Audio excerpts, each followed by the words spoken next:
To my amazing viewers, I'm so glad you're here. Thank you for joining this space where stories come alive and hearts connect. Your support means the world, and together we celebrate love. Get a cozy sit, let's feel every emotions together. The late summer sun dipped low over Brookdale Park, casting a warm golden glow over the community gathering. A gentle breeze stirred the scent of grilled corn and barbecue, carrying with it the hum of voices, neighbors catching up, children laughing, and somewhere in the background, a local band strumming soulful blues. Arina Thompson adjusted the strap of her leather tote and scanned the rows of booths.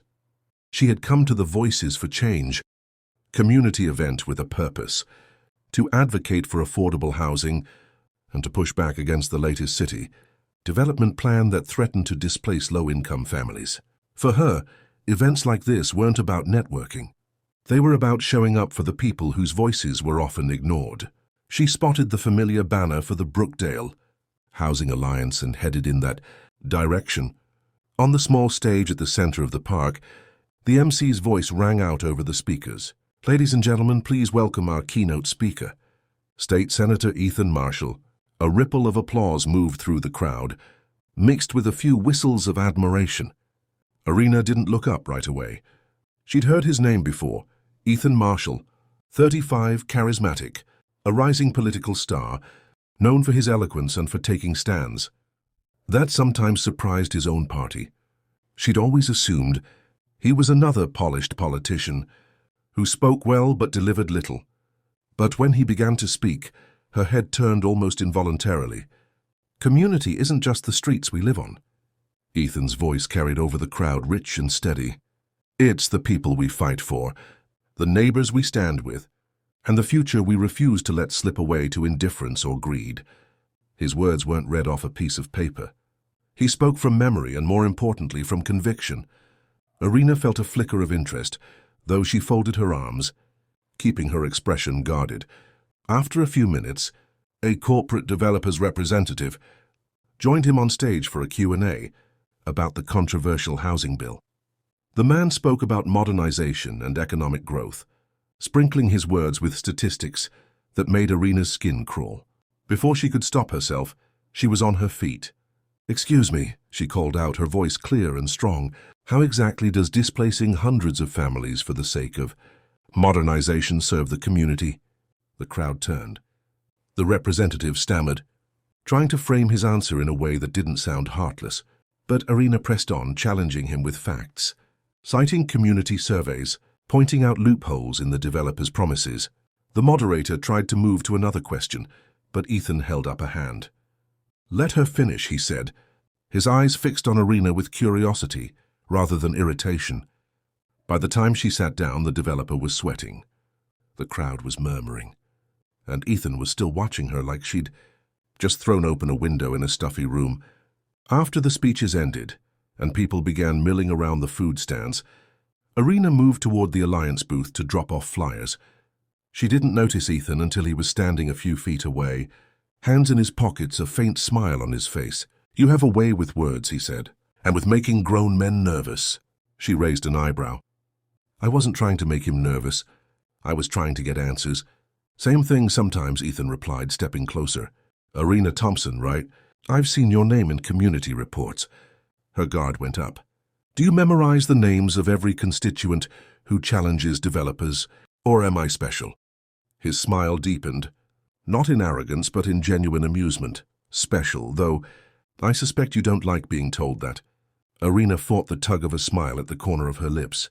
"I like being told the truth, which is rare from someone in your line of work." "Then you should know," he said, lowering his voice slightly, "that I meant every word I said on that stage, and that I think your fight is worth my time."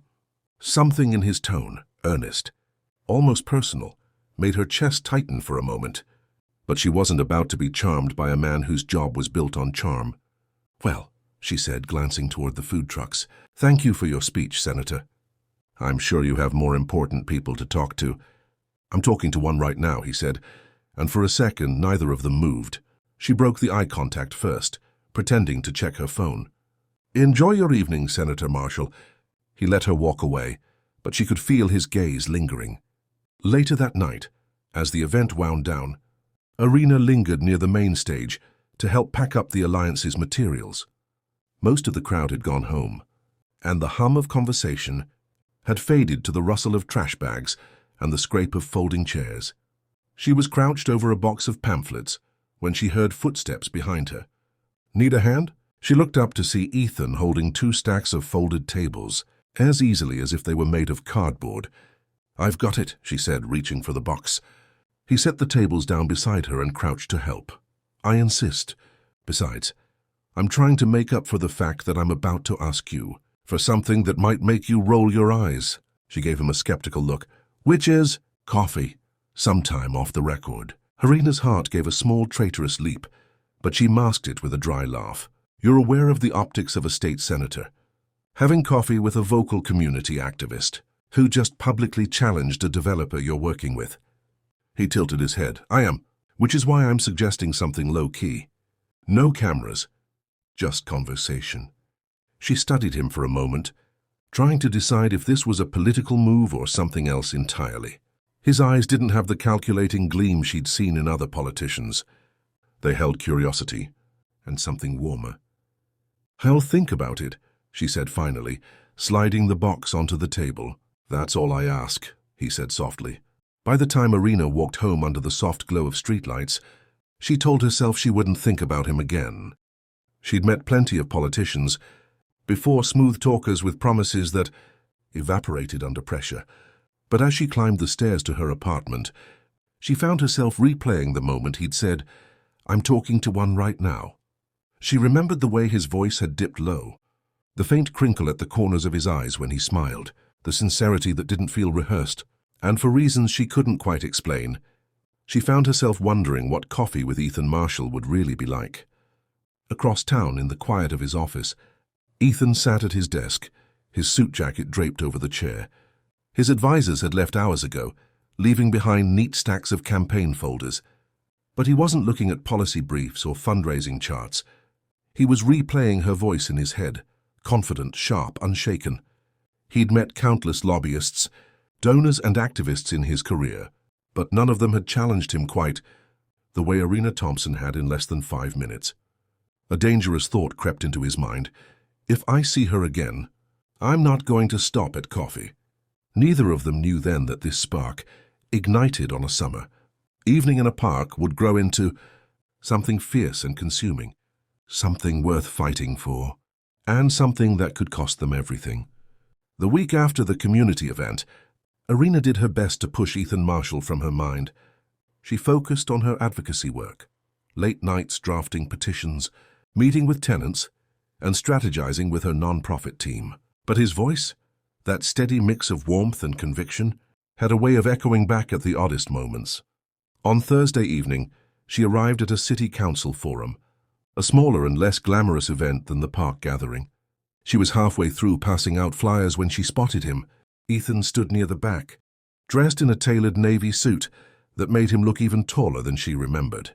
He wasn't scheduled to speak, at least not according to the program, yet there he was, shaking hands and greeting people as though he'd been invited. Their eyes met across the room, and a faint, knowing smile tugged at his lips. Arina forced herself to look away, focusing on the stack of papers in her hands. A few minutes later, he was beside her. "I heard there was going to be a conversation about tenant rights," he said, voice low enough for only her to hear. "I thought I'd stop by.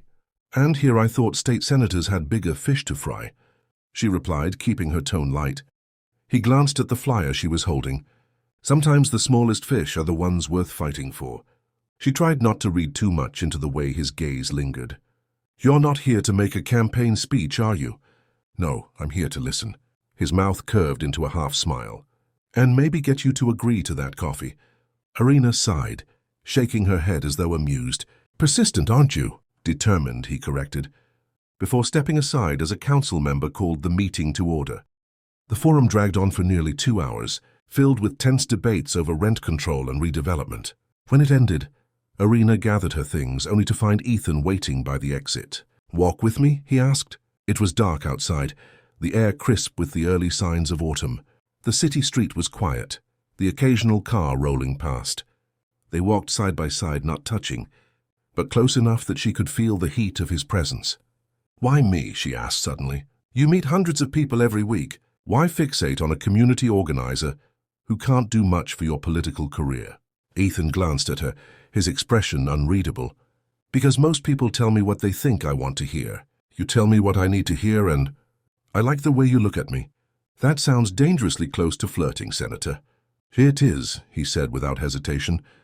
They stopped at the corner near her building. A streetlight bathed them in soft yellow light. For a moment neither spoke, the hum of the city the only sound between them. He took a half step closer. One coffee. No reporters. No politics. Her heart thudded harder than she wanted to admit. I'll think about it, she said again, though this time her voice lacked the firmness of before. He smiled faintly. That's progress.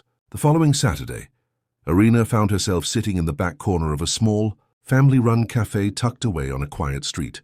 She had told herself she was here because she had questions for him, policy questions, nothing personal. But when Ethan walked in, his hair slightly mussed from the wind, wearing a simple grey sweater instead of a suit, she knew she was lying to herself. He spotted her instantly, and that same spark of recognition passed between them. Arina, he said, sliding into the seat across from her. You came. She shrugged, pretending to study the menu. I was curious. They talked for over an hour. At first it was about housing bills and community funding. But slowly the conversation shifted. Childhood memories, the music they loved, the moments in life that had shaped them. Ethan told her about growing up in a small town with a single mother who worked 2 jobs, about how he'd dreamed of becoming a teacher before politics found him.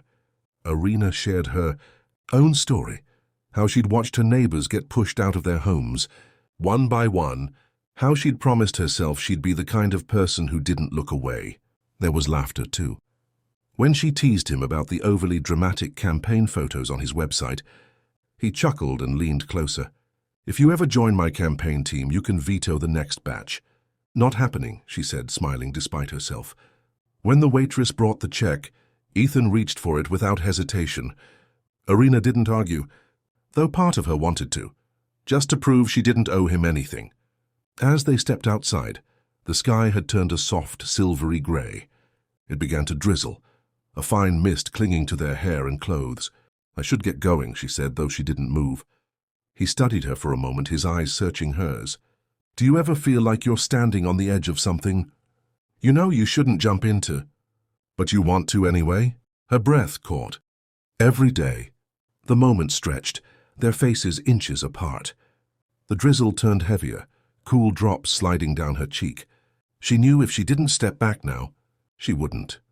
Arina took a deliberate step away. Good night, Senator. His gaze lingered on her, a flicker of frustration, or maybe longing in his expression. Good night, Arina. Over the next month they saw each other more often. Sometimes it was at public events, their exchanges polite and professional. Other times, it was stolen moments. Ethan showing up at a community center unannounced, slipping her a folded note with nothing but a time and place written on it. One evening, she met him at the quiet corner of a park, where they sat on a bench, watching the city lights flicker in the distance. I don't know how long we can do this, she admitted. He leaned back, his gaze fixed on the skyline. As long as it takes for me to figure out how to make it something more. She looked at him, her chest tightening. You're a state senator. I'm a constituent. People will talk. Your team will hate it. And if the media finds out, then they find out, he said simply. I'm not in this for their approval. A part of her wanted to believe him. Another part whispered that politics had a way of making even the strongest. Promises fade. It was after one of these late-night meetings that the first real sign of trouble appeared. Arina returned home to find an envelope slipped under her door. Inside was a single sheet of paper. Be careful who you're seen with. Some people have more to lose than you do. There was no name, no signature, just the faint scent of cigarette smoke clinging to the paper. She stared at it for a long moment, her mind racing. Someone knew, or at least suspected. The next time she saw Ethan, she didn't mention the note. Not yet. Instead, she let herself enjoy the brief comfort of his presence, the way his hand brushed hers when he passed her a cup of coffee, the way his eyes softened when he looked at her. Still, the warning lingered in her mind. Like a shadow neither of them could see, but both could feel. And somewhere deep down, Arina knew they were no longer just standing on the edge. They had already stepped off. It started with a single text. Friday night. Parkside Diner, 8 p.m. Sit in the booth by the window. E. Arina stared at the message for a full minute, debating. She had promised herself she wouldn't let this slip into something reckless, something that could destroy them both. But her fingers still typed back, "I'll be there." The diner was half empty when she arrived, the smell of coffee and grilled onions lingering in the air. Ethan was already in the booth, dressed in a dark sweater and jeans, the kind of clothes that made him look like someone's handsome neighbor instead of a state senator. When she slid into the seat across from him, he smiled, not the practiced politician's smile, but the one that crinkled the corners of his eyes. "I wasn't sure you'd come," he said. "I wasn't sure either," she admitted. For the next hour, they talked over coffee and pie, laughing quietly, stealing glances that lingered too long. When they finally stepped outside, the air was sharp with the promise of winter. Ethan hesitated, then reached for her hand. She didn't pull away. They walked together down the quiet street until they reached her block. He stopped, his thumb brushing over her knuckles. "I don't want to keep pretending this isn't happening," he said, his voice low. "I want to see you, really see you. Somewhere we don't have to look over our shoulders every second." "Where?" she asked, her pulse quickening. His answer came with a smile that was equal parts daring and hopeful. "There's a cabin by Lake Merrin, secluded, peaceful. We can be just us." The following weekend, they made the drive separately, arriving hours apart to avoid suspicion. The cabin sat on the edge of the frozen lake, the surrounding pines whispering in the wind. Inside it was warm and rustic, stone fireplace, plaid blankets, shelves lined with worn books. Arina arrived first, standing by the window as snow began to fall in slow, silent flakes. She told herself she could still walk away, that nothing had to happen. But when she heard the crunch of tires on the gravel driveway, her breath caught. Ethan stepped inside, bringing with him a burst of cold air and the faint scent of cedar and winter. For a long moment they just stood there, the only sound the crackle of the fire. Then he crossed the room in 3 strides and kissed her. It was nothing like the almost kisses they'd shared before. This one was deep, urgent, the kind that left no room for doubt. Her hands tangled in his hair, his arms wrapped around her, pulling her closer until she could feel the steady beat of his heart. When they finally broke apart, foreheads touching, he whispered, "I've wanted to do that since the moment I saw you." She laughed softly, a sound caught between disbelief and surrender. "You have terrible timing, Senator." "Maybe," he said, brushing his lips against her temple, "but I'm not letting go now." The next 2 days blurred into something that felt stolen from another life. They cooked breakfast together, teasing each other over who burned the eggs. They read by the fire, sharing passages from old novels. At night they lay in the quiet darkness, their conversations stretching past midnight, fears, regrets, the kind of truths people usually keep locked away. On the second evening, as snow piled against the windows, Arina asked the question that had been sitting in the back of her mind. "What happens when we leave here?" Ethan was quiet for a moment. "We keep it between us. We're careful. And we take whatever moments we can until we can take more." "You sound like you believe there's a more waiting for us." "There has to be," he said simply. But the world outside the cabin wasn't so forgiving. By midweek, Ethan's chief of staff, Victor Hale, had cornered him in his office. "You've been disappearing too often," Victor said, his tone clipped. "The press is asking questions about your schedule. And I don't have to remind you what's at stake in this election." "I needed time away from the noise," Ethan said evenly. Victor's eyes narrowed. "If there's someone, end it now. This is not the time to get sloppy." Ethan didn't answer, which was answer enough. Victor exhaled sharply, muttering something about political suicide before storming out. For Arina, the pressure came in subtler ways. One afternoon, while she was handing out flyers for a housing rally, she spotted a man leaning against a lamppost watching her. He wore a long coat and a neutral expression, but when their eyes met, he tipped his head in acknowledgement, as if to say, "I see you." When she glanced back a moment later, he was gone. That night, she told herself she was imagining things, but deep down she knew the truth. Someone was watching. Still, they couldn't stay away from each other. They met in quiet diners, on park benches at night, in the back corner of an old library where no one went anymore. Sometimes it was just for a few minutes, a quick kiss, a whispered joke, the kind of small intimacy that made the rest of the day bearable. Other times they stole whole afternoons, like the one they spent driving down the coast with the windows down, music blaring, pretending for a few hours that the world didn't know their names. In those moments, it was easy to believe they could outrun the truth. It was after one of these drives that things began to shift. They had parked in a secluded lot near the cliffs, the ocean crashing below.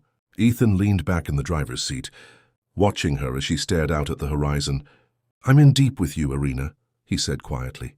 She turned to him, her chest tightening. "That's not exactly a safe thing to admit."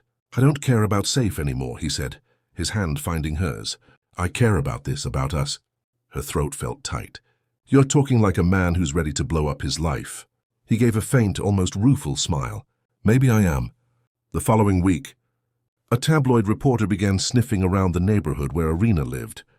Neighbors mentioned seeing a woman with a camera, asking questions about her. When Ethan heard, he insisted on meeting her at a quiet, out-of-the-way cafe. "They're getting too close," he said, his jaw tight. "We have to be even more careful." "Careful isn't going to stop them if they already suspect," she said. He reached across the table, his fingers curling around hers. "Then we face it together, no matter what happens." She searched his face, looking for any hint of hesitation, but found none. For the first time, she let herself believe he might actually mean it. But somewhere deep down, Arina knew that the more they tried to hide, the more tempting the truth would become to the people who wanted to expose it. And the closer they grew, the more dangerous the fall would be. The first photo hit the internet on a Tuesday morning. It wasn't scandalous by any technical measure, just Ethan and Arina walking down a quiet street, side by side. He was in a navy coat, his head tilted toward her. She was smiling at something he'd said. But the angle, the timing, the subtle way their bodies leaned toward each other, it was enough. Enough for whispers to begin. Enough for the caption beneath the photo to ask, "Who is the mystery woman in Senator Marshall's life?" By noon, the picture had been reposted on 3 political blogs. By evening, it was on a major news site. Arina's phone buzzed endlessly with messages from friends, co-workers, even old acquaintances she hadn't spoken to in years. "Is this you? Tell me this isn't true. Girl, that's the state senator. What's going on?" She ignored them all. Ethan called that night. His voice was steady but quieter than usual. "We'll get ahead of it," he said. "My team's working on a statement." "A statement?" she repeated, her stomach twisting. "About me, about us," he corrected. "Or at least, about what they think they know." She paced her apartment, the blinds drawn. "And what happens when they decide they know everything? When the reporters start digging through my life?" "We'll handle it," he said firmly.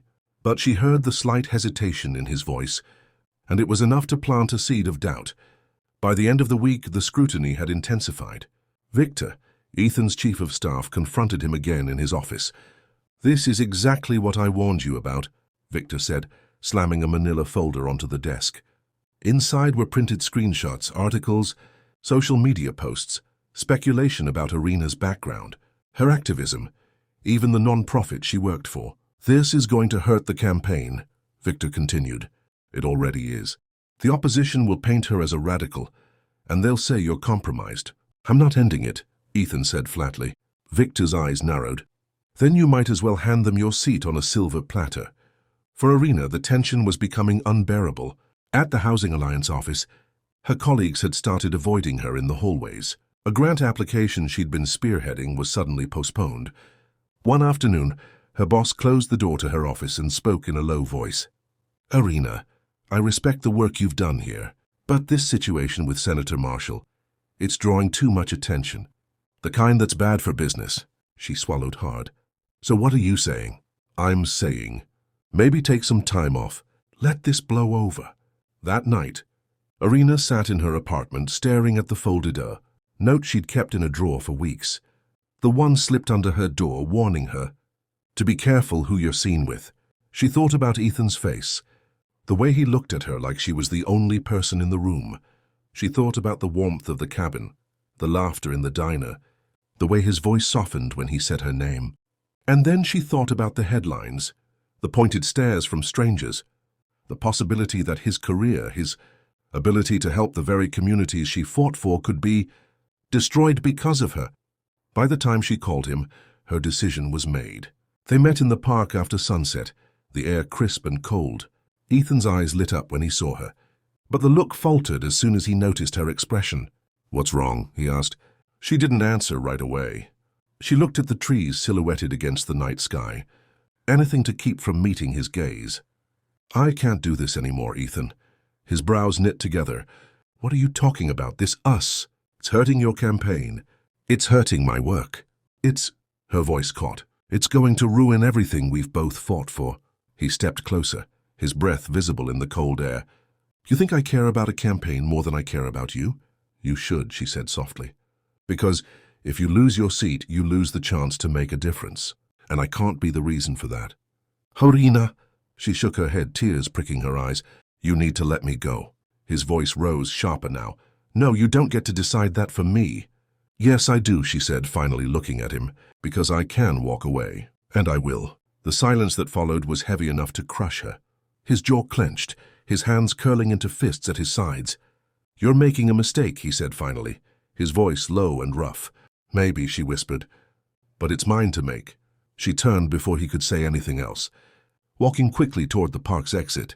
She didn't look back. In the days that followed, Ethan buried himself in campaign events, shaking hands and smiling for cameras, but the spark in his speeches was gone. His poll numbers dipped. Downers grew restless. Meanwhile, Arina stayed out of the public eye. She deleted her social media accounts. She stopped attending community events. She threw herself into anonymous back-end work for the Housing Alliance, avoiding anything that would put her in front of a camera. At night, she lay awake, replaying his voice in her mind, wondering if she'd made the right choice or if she'd just broken something neither of them could fix. Arina had spent weeks trying to convince herself that this was for the best, that ending things with Ethan was the only way to protect his career, to shield him from the cruel bite of public opinion. She told herself that his silence meant he had moved on, that he had accepted her decision. And yet every time she passed the newsstand and saw his campaign posters, every time she caught a glimpse of him on television, her heart twisted painfully inside her chest. The truth was, she missed him more than she could bear. His voice, his steady gaze, the way his hand would linger at the small of her back as though grounding her, it all haunted her. But love, she had decided, was sometimes about sacrifice. The days that followed were a blur for Ethan. Every meeting, every speech, every handshake felt like going through the motions without life. His staff noticed. His voters noticed. Even the press began to speculate that the once vibrant senator had lost his spark. What they didn't know was that his heart had been shattered the day Arina told him goodbye. He replayed it endlessly, the way her eyes shimmered with tears, the way her voice trembled as she said she was doing it for him, to save his career. It was the most selfless and the most devastating thing anyone had ever done for him, and it only made him love her more. By the time his campaign manager stormed into his office, Ethan had already made up his mind. "You're distracted, Ethan. You're losing ground in the polls. If you don't pull it together, you'll be handing your seat over to your opponent," he scolded. Ethan's response was calm, but there was fire in his eyes. "I don't care about the seat if I can't be with the woman I love. This job means nothing if it comes at the cost of my soul." He stared at him as if he'd grown two heads. "Ethan, you're a public figure. You can't just—" "I can," he cut in sharply. "And I will." That evening the city was drenched in heavy rain, the kind that blurred headlights into streaks of light and made every street glisten like glass. Ethan didn't care. He stood in front of Arina's apartment building, soaked to the skin, his white shirt clinging to him, and his hair plastered against his forehead. He had been standing there for half an hour, waiting for her to come down, waiting for the moment when he could finally tell her everything. At first, she thought she was imagining him, a ghost of the man she had been trying so hard to forget. But then she saw the truth, the water running down his face, the desperation in his eyes. Her breath caught in her throat. She scrambled to the window latch, pushing it open. "Ethan," she called, her voice trembling. "What are you doing here? You'll get sick." But he didn't move. He looked up at her, rain streaming down his face like tears. His eyes locked with hers, and the world seemed to still except for the pounding of her heart. "I can't do this without you." His voice rose above the rainfall, raw and desperate. "I don't care about the election, Arina. I don't care about the headlines or the whispers or the polls. I care about you, only you. I'm here for you," he said, stepping toward her building. "I don't care about the cameras. I don't care if I lose everything. I can't lose you." Her throat tightened. "Ethan, you can't. Your career. My career means nothing if it costs me you." He interrupted, his voice breaking. "I've spent every day since you left wondering how to be the man you think I should be. And I realized the only way to be that man is to fight for you, even if it means standing in the rain like a fool." Before she could second-guess herself, she rushed down the stairs barefoot and flung open the building's front door. The cold rain hit her skin like shards of glass. She ran to him, her chest aching with relief and longing. The rain poured harder, soaking them both, but she didn't care anymore. She looked into his eyes, those eyes that had always seen her, even when the world didn't, and all the walls she had built came crashing down. "Ethan," her voice cracked, "I tried to let you go. I thought it was the right thing, but I can't stop loving you." His hand cupped her face, cold from the rain but warm with emotion. "Then don't." And in that moment, she didn't. She leaned in, pressing her lips to his in a kiss that was both desperate and tender, the rain mixing with their tears. Around them, the city kept moving, but for them, time stopped. The next morning, the photos were everywhere. The senator and the young activist kissing in the rain, completely unbothered by the world watching. The headlines ranged from scandal to romance, but something unexpected happened. Public support surged. People saw love raw and real, unfiltered by politics or ambition. Calls flooded his office. Messages poured into Arina's social media. Strangers wrote to them about how their love gave them hope, how it made them believe that sometimes doing the impossible was worth it. Ethan's campaign, which had been sinking, began to rise again, not because he played it safe, but because he chose authenticity over appearances. Election night was tense, but when the final results came in, Ethan Marshall was re-elected as state senator. As he stepped onto the stage to deliver his victory speech, Arina stood beside him hand in hand. The cameras flashed, the crowd roared, but all Ethan could see was her smile, the one that told him that they had not only survived, they had won. He turned to her mid-speech, voice catching slightly. "This victory isn't just mine. It's ours. It belongs to every person who has ever been told that love has to fit within rules. Arina, you are my heart, my home, my reason. And I will spend the rest of my life making sure the world knows it." The applause was deafening. But between them it was just a quiet, unshakable truth. Love had survived the spotlight, and it would keep shining long after the cameras turned away. Thank you for joining me on the emotional journey of love in the spotlight. This story wasn't just about romance, it was about courage, vulnerability, and the fight to protect love even when the world is watching. Your support, your comments, and the way you connect with these characters mean everything to me. In a world often divided by power, status, and judgment, stories like this remind us that love still has the power to bridge those gaps and inspire change. With gratitude from the bottom of my heart, Vintage Mike Tales.